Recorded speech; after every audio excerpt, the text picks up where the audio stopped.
देखिए, दिल्ली विधानसभा के नेता प्रतिपक्ष विजेंद्र गुप्ता से जब सवाल पूछे गए तो विजेंद्र गुप्ता आओ आओ अंदर आओ कहते हुए बाहर गए और यहाँ पे ये लोग कह रहे हैं कि इनकी वजह से, इनको देख के आप लोग क्या कह रहे हैं?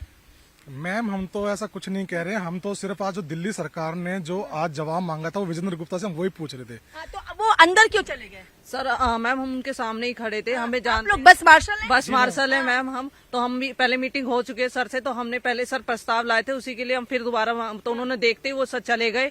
हमारे से बात भी नहीं कर रहे कि भाई हम क्या प्रस्ताव का क्या एलजी से हल निकल सकता है। 10,000 लोग हैं जो राजघाट पे बैठे हुए 13 महीनों से, और आप लोग विधानसभा में आए तो आप लोगों को देख के चले गए। विधानसभा में अब उनसे हम बात करना चाहते हैं, उन्होंने देख भी लिया, पहचान भी लिया, बट साइड चले गए। उन्होंने हमें इग्नोर कर दिया कि 10,000 मार्शल के। ऐसा क्यों? मैम, हम यही तो पूछना चाहते थे कि एक देश की राजधानी की सीएम खुद रोजगार देना चाहती है, उसकी कैबिनेट रोजगार देना चाहती है, और विपक्षी जो नेता है वो कहीं ना कहीं हम लोगों के जवाब ना देते, वो छिपते फिर रहे थे। आप लोगों के मीडिया के माध्यम से आपने खुद देखा होगा। हम पूछ रहे थे, बिल्कुल, हमने सवाल पूछा तो कह रहे अंदर चलो, अंदर। हाँ, अंदर चलो। तो मैम, हमसे बात ही नहीं करना चाह रहे थे। तो आप लोग अंदर नहीं जा रहे? मैम, अभी जाएंगे उनके रूम के, हम वहाँ पे पूछेंगे उनसे। हम ही जाके पूछेंगे। वो हमसे कैसा डर है हम तो पता नहीं है। हम तो अपने रोजगार ही तो मांग रहे हैं। हमने उनसे कुछ कहा नहीं है। अब पता नहीं वो ऐसे क्यों भाग रहे हैं, वो तो वो जाने। कब तक भागेंगे? एक दिन न एक दिन तो सच्चाई आएगी सामने। हमारे गलियों में आएंगे वोट मांगने, तब हम इनका तो एरिया तो है ना उनका। चुनाव में जीतने थोड़ी देंगे। जैसे इनके हालात हैं, आज तुम मुंह छिपा छिपा के जा रहे हो, पहचान चुके हो। 1-2 घंटे पहले भी सचिवालय में मीटिंग हुई थी, अच्छे से पहचानते हो। आज तुम हमसे छुप छुप के भाग रहे हो। क्यों भाग रहे हो? क्या हमारा राइट नहीं बनता कि सर हमारे प्रस्ताव का क्या रहा, हमारी बहाली कब होगी? जब दिल्ली सरकार एग्री है ड्यूटी देने के लिए तो एलजी साहब क्यों नहीं एग्री हो? आप प्रतिपक्ष नेता हो, आपने प्रस्ताव भेजा था 60 साल का, तो आप इग्नोर क्यों कर रहे हैं? सॉरी, मैं खजूरी रहती हूँ। खजूरी? तो खजूरी में भी आएंगे चुनाव के लिए? बिल्कुल आएंगे। वहाँ पे मोहन सिंह भी चाहिए मिलने। हम तो एक बात कह रहे हैं, हम एक देश की राजधानी दिल्ली में खड़े हैं और दिल्ली में किसी गली के नुक्कड़ पे नहीं है। ये सामने विधानसभा है, यही विधानसभा में ही है आप। मैम, हम किसी गली के नुक्कड़ में नहीं थे। हम लोग कोई आवारा लोग नहीं है। हम एक अच्छे परिवार से आते हैं। हम एक बस मार्शल थे जो कि बेरोजगार हैं। हमने सिर्फ विजेंद्र गुप्ता जी से यही पूछना की कोशिश करी थी कि आप एक प्रस्ताव लेके गए थे दिल्ली सचिवालय में 5 तारीख को, आपने उसका क्या जवाब दिया? जब एक देश की राजधानी की दिल्ली सीएम मैडम ने जब वो लेटर बना के भेज दिया और अभी तक एलजी साहब ने उसके ऊपर कोई जवाब नहीं दिया, मुंह छिपा के भागे। आपने सब देखा। आप इन्हीं की विधानसभा से हैं?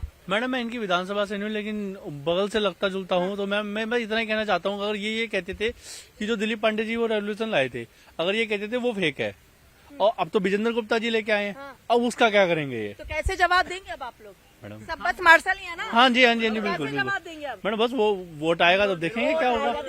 वोट से देंगे। जब लास्ट में, जब बेरोजगारी में कुछ नहीं है, जब रोजगार नहीं मिला ना चुनाव से पहले, तो वोट में इसका जवाब देंगे। और हम इन्हें विधानसभा में उतरने नहीं देंगे। इनके खिलाफ इनकी विधानसभा में जाके प्रचार करेंगे। जाकर प्रचार करेंगे, घर घर जाकर।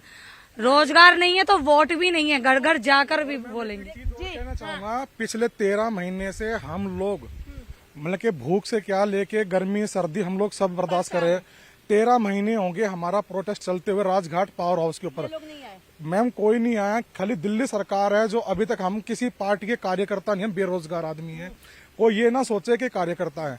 हम अपनी आईडी बता सकते हैं, अपना नाम बता सकते हैं, अपने गांव का नाम बता सकते हैं, अपने शहर का नाम बता सकते हैं। हम सिर्फ एक बेरोजगार आदमी है, जिसमें कि पिछली बार विजेंद्र गुप्ता जी ने हम लोगों को ये कहा था कि ये लोग तो आम आदमी पार्टी के कार्यकर्ता है। लेकिन है नहीं। हम लोग कार्यकर्ता नहीं, हम बेरोजगार। हम आपके कैमरे के माध्यम से एक चीज और कहना चाहूंगा कि आप एक बार ही हमारे धरने में आइए, वहाँ के देखना कि वहाँ पे कितनी बेबसी है। अगर केंद्र सरकार हमें अच्छी नौकरी दे देगी तो हम केंद्र सरकार को वोट करेंगे। हम किसी के क्यों कार्यकर्ता बनेंगे? हमें तो फैसिलिटी चाहिए, कोई भी तो। ये बस मार्शल हैं जो कह रहे हैं कि हम लगातार यहाँ पर आए हैं मिलने के लिए, लेकिन नेता प्रतिपक्ष विजेंद्र गुप्ता हमसे मिलना नहीं चाहते हैं। सिर्फ दिल्ली सरकार हमें सपोर्ट कर रही है, लेकिन ये नहीं कह रहे हम बेरोजगार हैं, हम किसी पार्टी से नहीं हैं, और अगर हमें चुनाव से पहले रोजगार नहीं मिलेगा तो हम अपने मतदान के माध्यम से उसका जवाब देंगे, घर घर जाके प्रचार करेंगे और उनको चुनाव में भी नहीं आने देंगे। वीडियो जर्नलिस्ट तिलक के साथ मैं कंचन अरोड़ा, दिल्ली, हिंद खबर।